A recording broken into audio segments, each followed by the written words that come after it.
the press linked up. Yeah. And you did some work with you was on the Supreme Court for Byron Allen?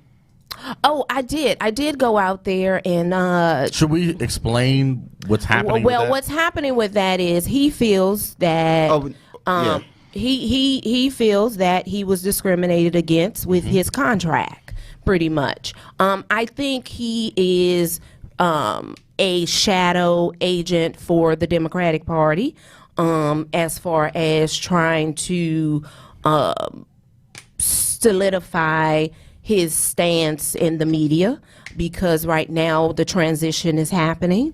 I don't think that his issue needed to invoke any civil rights thing, and how Sheila Jackson Lee and all these people are behind him talking about civil rights when they didn't invoke this during the reparations hearing.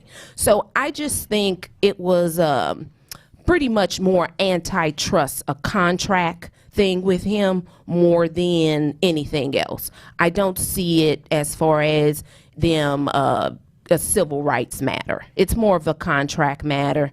That's what the bill is. It's to be able to contract. So there's like, I think. I mean, but as far as more of he didn't he just didn't like the way, you know. So it was Comcast that he's actually Comcast and Trump's DOJ. Right. Well, but Comcast is the one that he's really filing the suit against. Right. And you know, Byron Allen has a whole bunch of different networks and television outlets that he owns. But and he was trying to get those outlets on to Comcast and make so that he could distribute his material, his media. And he believes that he wasn't treated fairly in terms of whatever his dealings were with them. And there's something in the Constitution or a law that basically gives us black people. I think this happened after the Civil War and like Reconstruction time. That basically gave us a leg up so that we can better compete for those government for certain contracts, so that we were treated fairly. So he's using that to say, you're not treating me fairly, and that you didn't. But Comcast is trying to make it harder to prove it. So I'm thinking black people should be behind Byron Allen. I mean, but what has Byron Allen done?